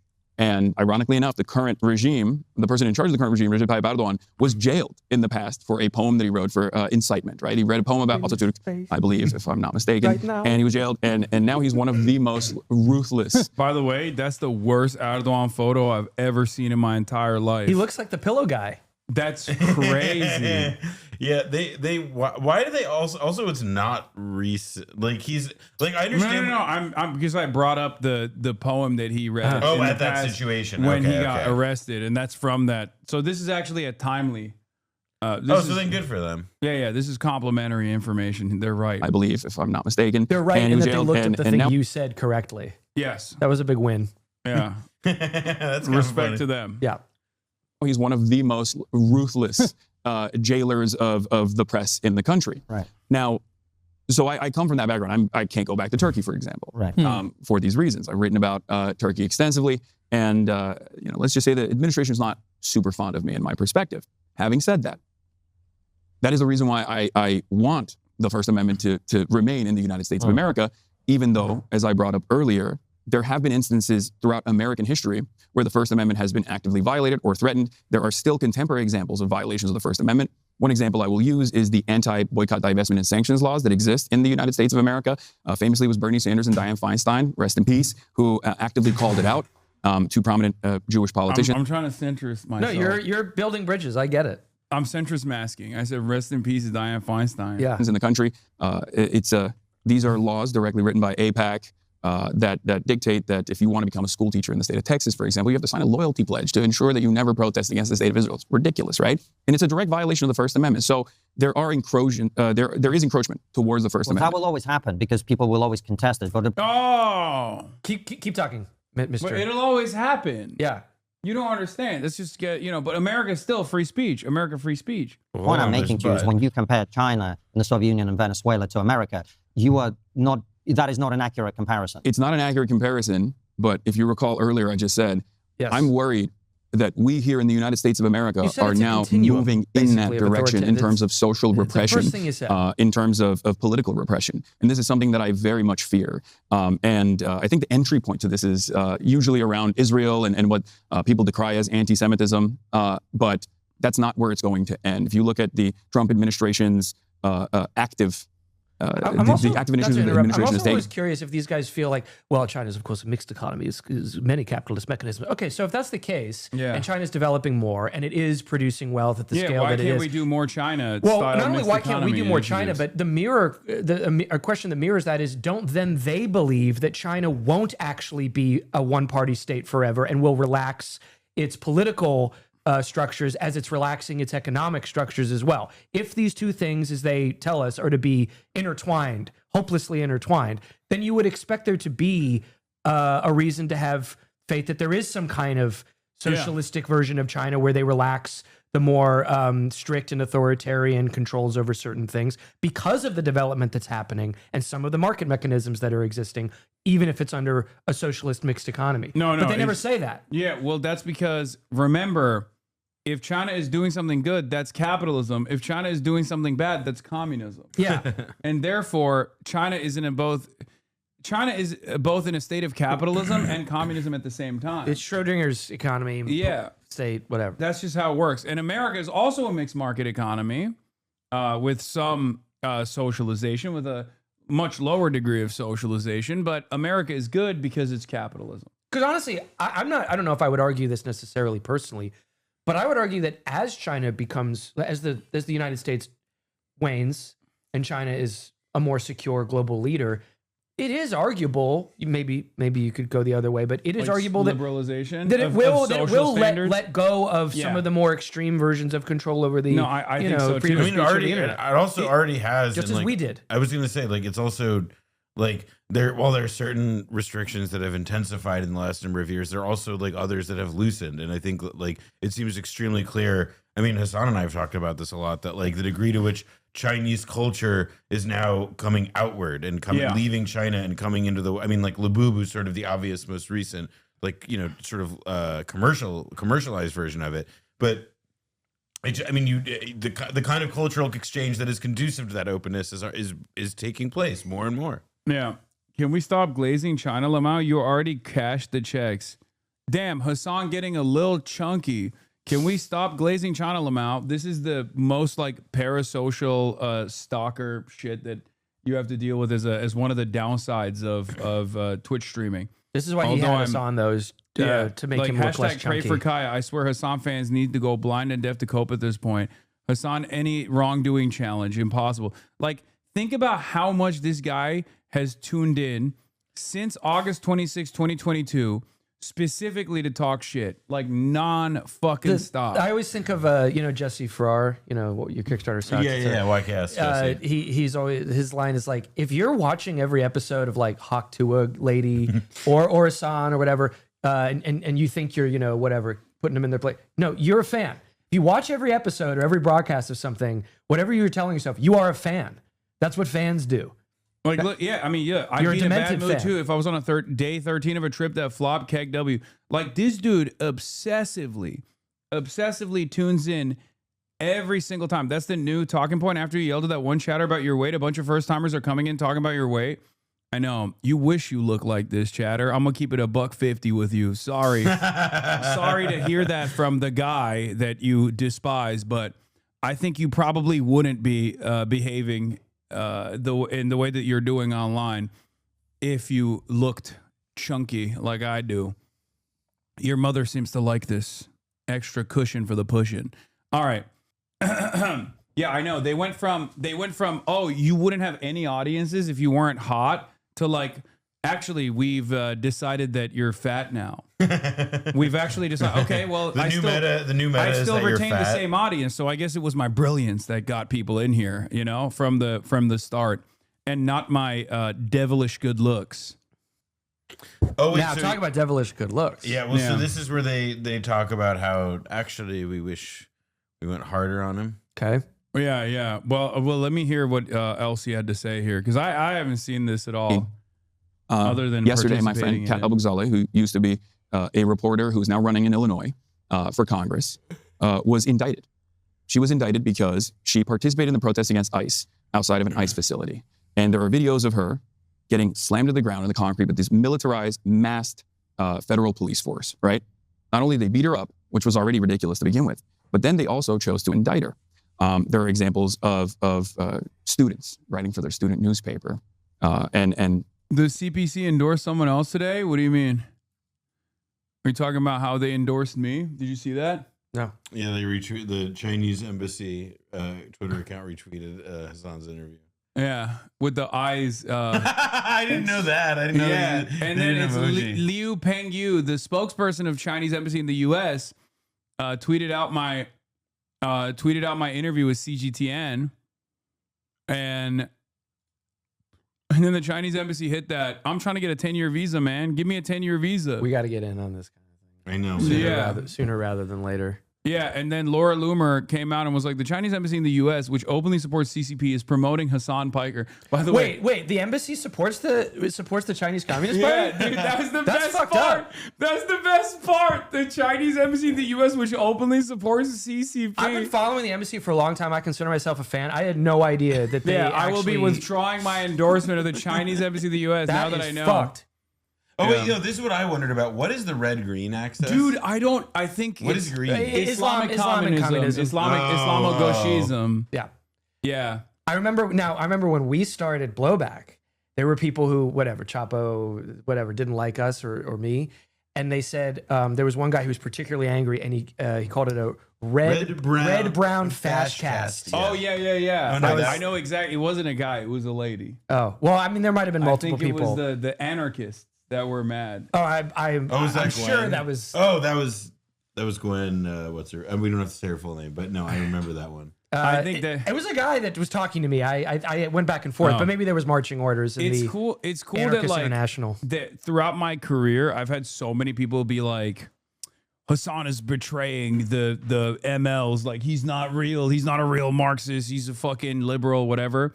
And then all of those people slowly but surely have become like MAGA communists. Yes. Or just become like MAGA, because that's like the Well, it's the boring to higher- have the same opinion for like more than 6 months. You got to Yeah. shake it up. Yeah, but they all were like, oh, Hasan is actually like fake. He's phony. My position's never changed, but those people's positions changed. So what does that say about them? Yeah.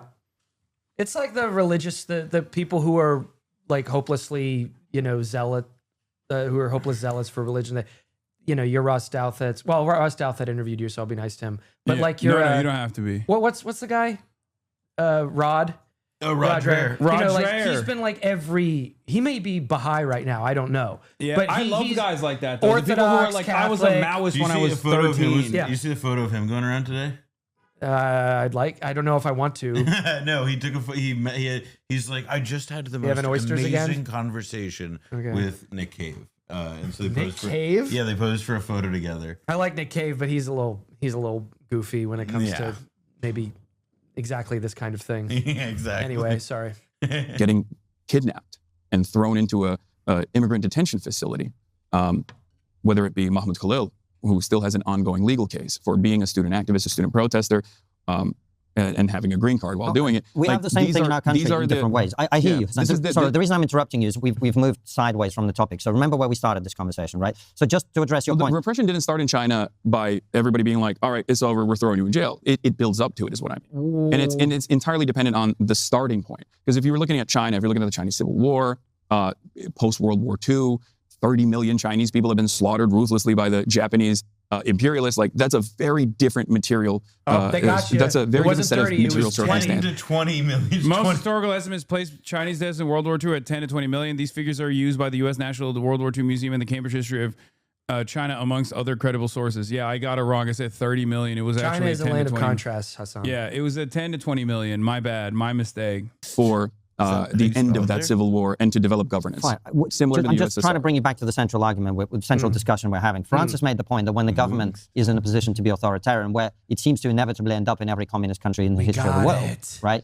That is a situation which inevitably then leads to levels of repression of the kind that you will not see in America for 100 years. I take your point about individual protesters or individual people who've made What statements. about the point Yeah. about Turkey or Russia, or like or all Russia the, now. all the other examples that whatever. Or the fact that, like, the point I'm trying to make is that you get to have some semblance of like social libertarianism when you're the domineering force around the planet. That's the argument that I'm making. And as America's like power is waning at the global stage, then yeah, it's slowly but surely turning into a more repressive force in that regard. And it has throughout history as well. When its power was contested, they refused to reckon with that. And instead keep saying, well, Chinese governance makes it easier to do repression. I mean, While simultaneously getting mad whenever I talk about, like, well, there are forms of repression that are No, evolving. you're getting far away from the discussion, Hasan. The actual point of the conversation was something else entirely. you always lost. run the risk of the glass house. We're all aware. We all do this. Okay, we're Yeah. all in media, but seriously, there are some shows where you really you're not encumbered. You're actually helped by having a pea brain, and I think this is one of those shows where you repeat the bromides and you just kind of keep talking about, as if it's a sign of profundity rather than, the opposite, that you don't have to take your listeners very far. They want you to wrap everything back around to the same place every single time. And you make your guest kind of, miserable in the process, and they enjoy that. I mean, Yeah. I think that seems like this kind of show. The main point of contention here is that I'm moving further and further away from a manageable position that he wants to develop, which Yes. is that China is bad. Yes. And in a unique bad way, as opposed to the United States of America, which is good. When America does bad things, they were trying to do good, but they ended up failing. When China's doing bad things, it is deliberate. Correct. The same dynamic that exists in communism killed 100 quintillion people due to famines at a time when famines were commonplace due to a sequence of like mistakes, mismanagement, and which all also this occurred stuff. under the British Empire to an even higher degree. But also that was good. Right. Okay. Because it developed India. And yeah, number two, the current global capitalist order that creates 14 million people, 14 million deaths a year at a time of surplus and abundance of food supply, that's actually due to the individual failures of people not picking themselves up by their fucking bootstraps. Obviously, a skill issue. Could I get in on a toothpick? Yeah. There you go. Statements about a highly controversial issue today. We have the same thing in our country where people are being sent to prison for tweets that they've done, right? Left and right. We've got Palestine Action on the left. We've got right-wing people criticizing immigration. So I agree with you. The direction of travel in the West in terms of freedom of expression is not good. And I've made that point in my book and elsewhere. But that is not the same as what the point we're trying to make, which is the system of government you are open to, based on our discussion today at least, inevitably leads to authoritarianism, which inevitably leads to repression on a scale that a Western country won't imagine. Isn't that's the reason that a lot of people are very worried about people like you who say they're open to communism. We all know smartphones are That's the PBD model. Yeah. Like this video? the case with the odd phone. Here, I'll try to put a nice button on it, okay?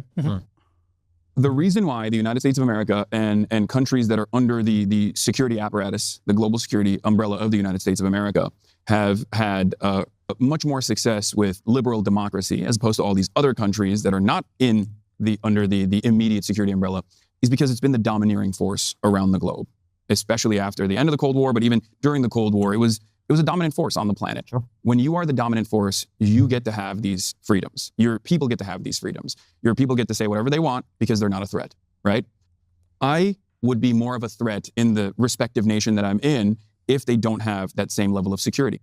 And that is the reason why I'm very fearful, because as America's power on the global stage is waning, we are going to see more direct authoritarianism coming from Western nations as liberalism decays. as it did in the 20s and the 30s. And what came after that was a wave of fascism. Now, fascism at that time was seen as a revolutionary thing. It was seen as a new thing. In many instances, fascists were actually fashioning themselves as though they were like a different kind of socialist, even though they were mostly killing socialists and had their beef with socialists. And then they were able to align with liberals eventually and become the domineering authoritarian forces. And I think you guys wouldn't disagree with me that, like, you know, Italy's Mussolini and Adolf Hitler's Nazi Germany were ruthless fascist forms of governance where there was unimaginable repression.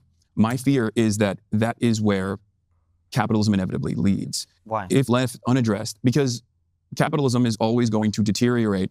It's slowly going to improve material conditions as opposed to feudalism. It's a far better system, for sure. It's far better than monarchies, right? I agree. But there will come a point where it outlives its usefulness, and those who own the capital, the owners of capital, will have to make a decision. There's too much instability. There's too much chaos. We need to restore order. And if they can't do that through liberal democracy, at least historically, especially when there is a counterbalance, revolutionary socialism out there that they are genuinely fearful of, work stoppages happening all around, and the flows of capital being disrupted, and profit margins are threatened, they end up finding fascism to be that domineering force that restores the law and order, so that people are still working in the factories, and any kind of dissent is. How much did China pay out? $17 billion. It was so sick. They paid for lunch. Yeah. China didn't pay for shit. I paid China, bitch. I wish. Anytime people go like, so how did this come about? Like, did you, was this like government sponsored? I'm like, I wish it was government sponsored. Can I ask you a question about this? You know, you're a public facing guy. You give these interviews, you know, even if it's sort of guys who you later find out are goofy, or maybe you know before you go in. This is very patient to me. Like, I could not have the same conversation over and over. They coming back. What I'm saying is that this government will ultimately lead to authoritarian. Like, he says this every question, every time. You get it in the first question. You don't need 45 more minutes of it. At least I don't. Do you feel tried or tested? Do you try to find a way to, like, I don't know, make it interesting for yourself, or no, what? Because this chat has conditioned me into constantly repeating myself without getting, because like these That's guys, what everyone's saying. It's really funny. Chat trained him. No, it's autism. No, but it is literally because like these guys are endlessly forgiving in comparison to the average anonymous chatter that comes in here to be like, I have identified that these are your weakness points after watching you for approximately 2,500 hours over the course of the last couple of years. Yeah. And now I'm going to try to exploit that by coming into the chat and trying to push your buttons over and over again, while simultaneously making it seem as though I'm actually coming from a place of like constructive criticism. So I've seen like the worst of the worst, where I will still turn around, take a deep breath, and try to explain to all of those people how they're wrong or whatever. So this conversation is pleasant in comparison to that. I gotcha. You know? Yeah. I just can't directly and indirectly suppressed. And I fear that is where we're moving in the United States of America, as America's global superpower status is threatened by the rise of China. So your thesis is that as country, if a different country was dominant, was a global hegemon, they would have more freedom for their citizens. Yeah. So you think the Chinese Communist Party would allow criticism of them if they were the dominant country in the West? I think with respect to where they were in terms of like, I mean, the most maximalist position is the Cultural Revolution, right? Like if you look at the Cultural Revolution versus where China is now in terms of dissent, it's in comparison to the United States of America. Yes, there's still heavy control over that sort of stuff. There's a lot of surveillance.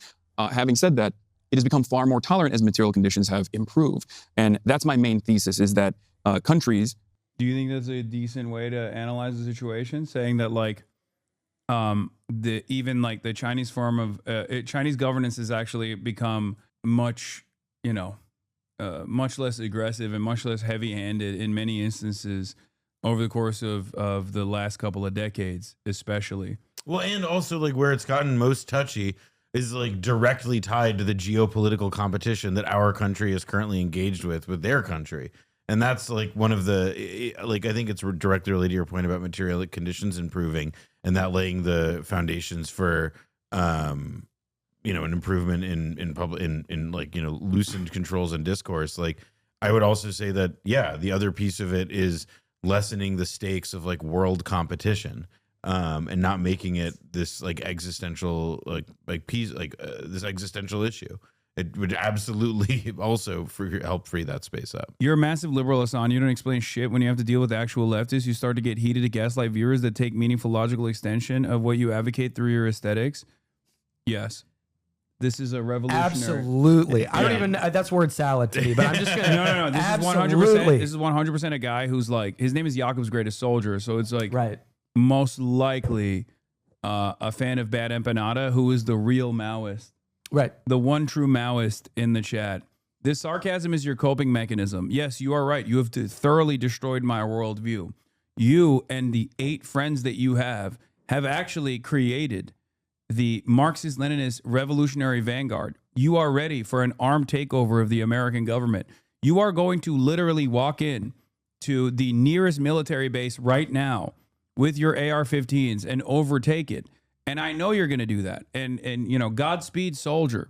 The straw man is crazy. Okay, I guess you're a pussy then. That's what it seems like to me. This is why we release a show with 10 episodes per year. Yeah, where there's no comments. There's no like literally. At least that's why I will never open it up beyond that personally. Yeah, you can be a leftist without giving your ass to the Democrats. But what if they throw dick around so good? Have you thought about that? I like that you said the straw man is crazy, and then you turned around and did an ad hominem. Ad hominem. What's your argument? Ad hominem. Anyway, I was going to say I gave up on constructive criticism after your third racist outburst, but somebody else built me to being hyperbolic. This is also the other reason why being a leftist is the most annoying thing on the fucking planet, especially in this medium, because there's always critique to be had. Is enfant door mean child of Jimmy Dore? Yeah. Door kid. Yeah. That's what that translates to. Jimmy Dore's child.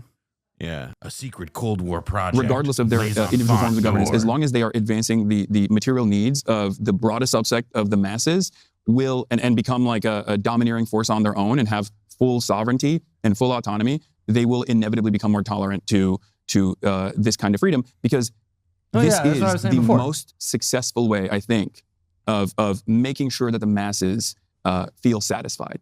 Civil liberties is the most successful way that I think neoliberalism has become a hegemonic power beyond the endless militarism and whatnot. I think that is the reason why people feel the way that they do in the United States of America, in spite of all of the alarm bells that are ringing about how economic devastation is imminent, seemingly, or there's so much poverty and so much instability, and people still go, well, at least I got some freedoms, right? As opposed to not having those freedoms elsewhere. So that's my main thesis, is that if they improve material conditions, they have to inevitably allow more civil liberties, more social liberties. So it's interesting what you've been saying about America, and that, you know, it's losing its power on the global stage. That is then reflected in more and more, shall we say, imbalanced chaos in the actual society itself. And we've kind of seen that in a way with the assassination of Charlie Kirk, with Luigi Mangione. I found some of your comments really interesting about Luigi, and I'd love to talk to you about them. So you said, and correct me if I'm wrong, push back on me if I'm wrong, that you think that he's innocent and unfairly maligned. The rest of this entire part is just me being like, yeah, like innocent until proven guilty. It's a joke, all this stuff. And he's like, well, explain the joke. What do you mean by the joke? And it's like, it's probably the least productive back and forth of all time. Whenever you go, explain the joke, and then you have to sit there and explain what a joke is. It's like, okay, good luck. I need to come to that position, or something, if I'm correct. Well, I mean, that's a meme for the most part. But, okay. But what does it mean? It's a meme. Yeah, look, what does that mean? What do you mean? It's a meme. Some people don't think he did it. You know, I mean, they could have that. They could talk about that, I guess. What is this? By the way, your Kirk debate is still scheduled. That's one person waiting. Scheduled for September 25th, 2025. Oh, yeah, sorry. I meant to log out. Yeah, I don't funny. think he's... Also, what is that photo of you? We're gonna get rated really rated in literal terms. No, dude. Have you seen the Kirkification? It's a completely out of control. So wait, what's the situation? Everyone's making fun of Charlie Kirk now. So that just didn't stand up, I guess. No, not even a little bit. And because also, like, even the right wing base likes to make fun of. Actually, they are the people who mainly make fun of it. The Fuentes guys. Right? Yeah. The Groypers went crazy over it, but also I think it was like so heavy-handed and so fake. Like the way that the government tried to operate around it, that people immediately were like, they tried to ban a talk show. Like, it's just such a dumb. Well, maybe I shouldn't say that. I'm pre-Bidening myself and saying I shouldn't say that. I'm going to keep that one to myself. I'm going to keep that one to myself. It's this guy waiting. When was the last time you even publicly debated anyone? You even canceled one because of them dying? Should do it out of irony? Wait, what? Oh, I see what that's kind of a funny take. Yeah. He doesn't debate. He just yells, cries, and blames Israel for everything, including his own abuse of his dog. I know Muslims find dogs dirty, but why even adopt if you're Hasan? Gonna abuse it? Insanity. Why do they always get like weirdly racialized with their commentary? I can't imagine why. It's a I mystery cannot to imagine. me. It's tough to say. Yeah, 23 follower, 1 following guy. Yuck foo. Definitely a real guy. Like every pro-Israel account will be like, oh, this guy blames Israel for everything. Tuned in from Tel Aviv, Unit 8200, with like 7,000 different bots. Anyway, yeah, the rest of it is just like, yeah, I mean, it looks Luigi Mangione, But this is their thoughts. This is their where they come clean about the real thoughts on Hasan Piker. Down with Hasan Piker. Now, it was early in the trip, so we weren't able, I think, because we hadn't spent as much time communicating with him, we did not go as hard at him. Mm-hmm. What is what? What's the look on the guy in the? John Oliver. I know, but it's like it's I guess split screen. Okay, I was because the effect was a little. It does much. look like he's. Thank you. Yeah, I got you. I got you. It looks a little Like funny. he's distracted by something tasty in the corner. Like it just looks, but it's like, oh, You were supposed to trigger him. You were only supposed to blow the bloody doors off. As love we this did idea. with Dave. And, I wish in many ways Hasan came after Dave, because I think we probably would have handled that in a more robust way. But still, we had an interesting conversation in which he basically he didn't say the words, I'm a communist, but he's currently in China celebrating being given Mao's little red book. And he did say in our interview, I don't have a problem being called a communist or something like that. Okay. I don't understand why these guys think that like. So did they catch you or not? Saying I'm a communist is like a scary thing. Like, is that really a thing in America? If you say you're a communist, people go, whoa, chill. I don't know this No. ecosystem. I also don't understand it because And they're not American. I also don't understand it because it's like, first of all, in America, they say Nancy Pelosi's a communist. Yeah. And secondly, why are you making this distinction between socialism and communism where like you're fine with like it almost feels like they're fine with someone saying they're a socialist, but they're like communism is the same as like basically being a fascist. Right? Like This is where I check out. Yeah, same. This is. I am trying to understand it, but like I don't know. This is like. I mean, I think part of it is that they had this conversation with you. There was no dramatic arc to the conversation. You essentially explained, you unburdened your political positions to them, etc. But like then they, I guess, like didn't feel like, I guess they need to come up with an explanation for why it wasn't them owning you. And this is what they've alighted And they upon. kind of wanted to make it seem like they caught you, or they kind of like wrung it out of you that you're Yeah. secretly a communist, even though they also said that you're currently publicly broadcasting from China. Also, like you volunteer, like you. It's which like they also said was a mixed economy and not a communist society. So I don't really know so, what like, they think none they're of that, doing. But none of that makes sense. No. It doesn't.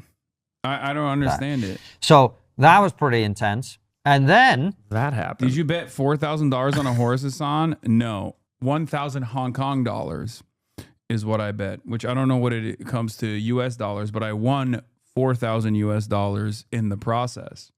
You did make money from dear, oh dear, oh dear, we went to San I Francisco. did. Well, Hong Kong, two systems, one yeah, country, two sure. systems. Um, Yeah. So technically, it was Hong Kong where I he made looks like the Paul money. Scheer. Yeah. Go. And we recorded a very, very That good fires conversation with Owen McCabe, who runs one of their Okay, companies so there. that's it. That's There's it. nothing else. Okay. They That just was- said like, "Oh, we should have gone harder We on should us." have gone We in, did but it. it was early in the trip. We were jet lagged, and we were also recording the interview on the surface of the sun Yeah. To mention, but we interviewed Hasan because our Piker. location Right. scout. He basically is says in the blind. episode, he doesn't say it in terms, but he's like, Equal opportunity I employer, sort of say, Siobhan. well, people call you a communist, isn't that? And he's like, yeah, I've got no problem. Like, when we interviewed him, we pushed back on stuff he said, because communism is a horrific ideology. And we talked Not really. He's really going for it. What is this memory of this Did we? That's what I mean. This is why I kind of thought, oh, these guys are going to be like skeptic right wingers who are really just focused on the debate aspect. Like they want to do the kind of back and forth exchange marketplace of ideas. Because the way they're talking about communism, a horrific ideology, and all that. I mean, I'm sure people still feel this way, but it feels very 1994. You know what I Also, mean? are they recording Dad's study? Like, Okay, this is a much less bright environment, though. To I be mean, fair. I agree. No, I mean, it's better lit. It's a better lit environment. It's better lit, and it has like every reference book ever invented. Like, Well, it's also funny because it's on their side of the room. Yeah, Like his they side have all the knowledge. book. they can walk over to any one of those books and recite it, or not even have to open it. And then Yeah. the poor guest is just yeah. Well, you actually pull one of the books back, and it swivels. Yeah. and then you've been triggered. well, they our have families' technology. experiences and whatever. So my point is, comparing him to a kind of soft socialist who says, we shouldn't cancel comedians, we should focus on healthcare. No, but he's not a soft. Soft socialist. So, okay, we're learning the distinctions that they've made. They're saying soft socialism is canceling comedians, whereas I'm a hard communist because I don't know. I guess I want a mixed market economy of China. It's such a weird little project, to just have to keep making these little distinctions and repeat them. I think Wait, what does Dave Smith have to say? But this I'm curious what another person what a human. does when they hear this. Wait, hold on. He said, no, he's not a soft socialist. I don't know Kind who of this soft is. socialist who Dave says Smith families' is like experiences and whatever. comedian Dave Smith. I guess all of these guys are technically comedian. Wait, Comedian. Yeah. That's They're what they were saying. These comedians? guys are apparently comedians. That's real alt comedy. I think Sorry, this is about what? I think this is about platforming Nick Fuentes. Okay. Well, let's see. So my point is, comparing him to a kind of soft socialist who says, we shouldn't cancel comedians, we should focus on healthcare. No, but he's not a soft socialist. I mean, he's a hardcore, I would consider him a communist. He literally argues that private businesses should be abolished and that it should all be, every business should be run democratically. But does he or something like admire that. Stalin? Does he said what we need No, is no, no. Stalin Probably policies in not. America? Probably not, to So be fair. that's the difference, Okay, right? fair enough. Wow. I'm a hard communist that does not admire Stalin. I mean, there's things that were admirable about Stalin, like what he did with the Nazis. I think that was pretty good. Won a war. Yeah, that was pretty admirable. Great book, Stalin's Wars by you can Jeffrey use- Roberts. Jeffrey Roberts, yeah. Listen, you might disagree with Trotsky, but you can still admire all the goyim he slaughtered. You know what I mean? Sure. The what is it? 100 million Christian whites in Russia, or whatever the people say. Those are the glory years. Yeah, Lev Bronstein got one over on you guys, losers. Yeah. Then you end up in front of the House Un-American Activities Committee. Yeah, that's not so fun. Yeah. You can fall from grace. Not so nice. Not so good. Trotsky used to be a very, very good, brave general, but now he's Falling out of favor. The Fourth International is not looking so good. Let's just say that. They used to say very nasty things about me. Not so much anymore, though. Many people are using his writing to create formative anti-communist text in the Western world. Social chauvinism, been saying it for a very long time, actually. He died like a dog. Trotsky died. He was a big fat mess. Trotsky was a big fat mess. I did a pro Maoist Trump impression when I was in China. This is similar. I bet that was a hit. Yeah, the longest march, good march, great general. There's never been a longer one, folks. People keep saying there's never been a longer march. Died like a dog in Mexico. Never Trotsky. cared for Lin Biao. Yeah, you could go places with that. Yeah. Yeah, no, Maoist Trump is great. I think Mao would have been deeply entertained by Trump meeting I mean, Trump. JD Pandon is still one of my favorite pet names Yeah. for him. Mao would make a joke like that. He'd be like, "Oh, you're doing it for us. Yes, yeah. You're doing it yeah. for us." Yes, yeah. There's already a Chinese Trump, yeah, but he doesn't do like the Maoist Trump. He just does like regular. He does a great Trump impersonation. Oh, is this the TikTok? Mao, great guy, very powerful, very tall too. Didn't know how tall he was. Did you guys know how tall Mao Zedong was? He was Yes, tall. yeah, he was Yeah, tall. I had no idea until I saw his recreation at the Madame Tussauds. I didn't get to see the mausoleum, unfortunately. It was closed because 1.4 billion Chinese who dreamed to see the flag raising ceremony at Tiananmen Square was there in the morning. Yeah. Like very early. So didn't get to see it. I wouldn't expect it, but he was very tall. Very tall guy. Didn't like the birds. Don't quite get that part, but let me tell you, okay? The longest march The longest march, they're saying. I can't walk like that, but Mao, he was walking. He was walking quite a bit, and he unified the country. Mao. I do like that Trump, when he's like talks about like, you know, I'm not so skinny anymore. I'm not skinny. Yeah. He's You getting wouldn't want very to. confessional. You wouldn't want to see my legs. Very confessional these days. Yeah. Well, you also saw the outfit that he wore outside talking to the press. He had like a scarf on. It was weird. A scarf? Yeah, or like a red. Like it was a thing. It was a whole thing, man. It was strange. I can't actually. No, I can't picture it. He's like becoming, you know, more like the old gay man he was meant to be right before our very eyes. Sure. So this is it. This is what we got. It seems. What a journey. I've got What a no road problem it's with been. communism, Hasan Piker. Mhm.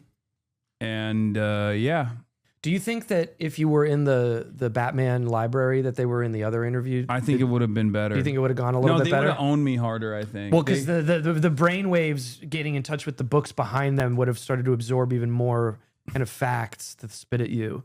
So Yeah. I don't know. Maybe it was better you were in the Total Recall Yeah. surface of Mars. yeah. No, I was able to take advantage of their inexperience in the sunlight. Mm-hmm. What did the comments on the video say? Oh, just Oh, they're awesome. They're like they're really these good. are people who People would who have like said this commun- under a photo of Yeah. me. Like this People is who not, like communism are usually the ones who never lived under it. This Yeah. was like listening to a child try to explain why Santa is 100% real. He calls Trump a fascist, but think China is a role model. What a moron. This guy is so detached from reality. He thinks a new iPhone costs $500. Guy profits from capitalism. Guy complains about capitalism. Guy profits from more capitalism. Repeat. Damn. Rich boy promoting communism. He's the biggest grifter around. Oh boy, I'll try not to listen to this whole thing without slamming my head into my desk. Oh boy. I really enjoyed this. I really enjoy this one. It seems that Constantine and Francis gently and politely put a noose around Hassan's neck, invited him to stand on a trapdoor, and said, "Just pull that lever when you're ready." And he did. Yeah, this posted from the United Kingdom. From the fridge to the TV, Kai will be free. I have a special loathing for people who advocate for policies that lead to terrible consequences for everyone but It's a themselves. special loathing. Nobody else has that loathing. Yeah, also, like, The what does last that even honorable fucking man. mean? If I'm rich and I'm advocating for communism, like, how am I surviving this? Oh, I love this one. As a Norwegian, it makes me vomit when Americans say Scandinavian countries are socialist. We are capitalist economies with social security policies. That's pretty much not what everyone said socialism. in the video. But literally what, just Yeah. surprised. how Glad you had on Piker. Surprised at how uninformed he is in all the subjects he's engaging. His empathy is juvenile. His ignorance is unforgivable. Unforgivable. that Yeah. he gets that he gets any attention at all Yeah. is confounding. Well, be mad at your boys then. They had him on. Yeah. I wasn't shocked one bit when I found out Cenk Uygur was his uncle. It actually made so much sense. Can't believe I'm about to watch an hour and a half worth of Hasan. I feel dirty already. I find it astounding he can speak so much yet say so little. A Muslim communist. I wonder what the end goal is here. Hasan, fascism bad. 2 seconds later, China is an example to follow. South African. It's Elon. Yeah. There's one comment. I like how none of you commenters want to talk about the most pressing issues. Healthcare, for example. Hasan makes a powerful argument that these jokers can't deal with. That's right. Noah 123 Yeah, or only whatever. one guy. The famous Islamist Jeremy Corbyn. Okay, someone else You saw got a that. couple other. Yeah, now it's fans. starting to get to the base. Yeah. Hates capitalism in America, refuses to leave, insults old Asian lady who fled communism in America, demands she go back. I have no idea what this I is. didn't get that. I didn't see that part. Yeah, I Time don't know. code. I don't know what this is in reference to, but I suspect once again it has nothing to do with the video and everything to do with whatever they have. Like a lot of these are talking points, right? Yeah. Yeonmi Park. Oh, they're referencing Yeonmi Park. The North Korean lady? Yeah. Oh wait, she's old. She's an old. Did they say old lady? Yeah, I don't think she's an old lady. That might not be who they're talking That about. can't be Yomi. No, no. The clip is about some South Vietnamese lady who is pro-Trump. Who gives a shit? Old clip about old lady from Who gives a Vietnam. shit? There was a what is it? There was a Korean California Republican rep too. Damn, you pissed off a lot of old Asian women. It sounds Yeah, like it you got seems some. like- it seems Lucy, like you it. got some splaining to do. Yeah.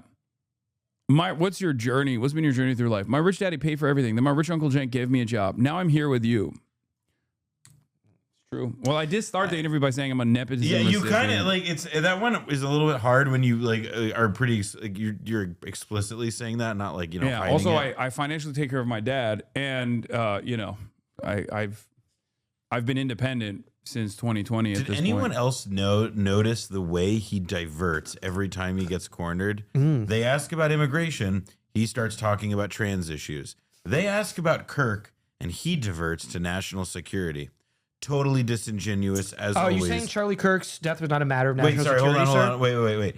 Totally disingenuous as always from Palpatine. Look at the normal commentary chiming in. Oh, Prime subscriber. You're a loser, you piece of shit, and you have friends today. Lamau losers too. You, Hasan. I like to. They're a subscriber. No. Yeah, well, isn't that what the crown means? No. That just means that they have Prime, but they haven't used it here. I don't think. Usually, like people that say this stuff, I like to think that I'm saving their life by responding to them, because otherwise they literally have a gun in their mouth while they're typing with one hand. You know what I mean? And they're like, if he notices me, I'm not gonna pull the trigger. So I notice them on purpose so that I extend. Yeah. It's a 5-head move. I'm extending their torment and suffering on God's green earth for at least like another week. I always thought it was really impressive that somebody could put a gun in their mouth and post on the internet at the same time. Yeah. Well, this guy's doing it. Tell us how it's done. Haha, loser, keep tagging me. Tag me. Suck Hasan's dick more. Slurp up Hasan's dick. You're Who are definitely they talking to? I think Us? to all of us. Yeah. No, everyone here knows this guy is the cool one for doing this. Yeah. Everyone thinks you're awesome. It's the well-adjusted behavior. Yeah. No, everyone always looks at a guy with like a anonymous account on the internet, typing that stuff out in all caps and goes, that's the guy that I want to date. God, I wish that were me. Yeah. That's what I'm thinking, really. I'm like, man, I hate the position that I'm in. I hate the position that you guys are in. You could be like him right now. I feel like shit yeah. after seeing that. Yeah, that guy has a robust social life. I'm gonna find out what it feels like to Yeah. be on the internet and hold a gun in my mouth now, because I have no other choice. Yeah. You're socializing the chaos in their life to extend it. Yeah. No, it's good. Anyway, most attention in his life he's ever gotten. Oh, Hasan Reactions, one of the best ones in the React channel.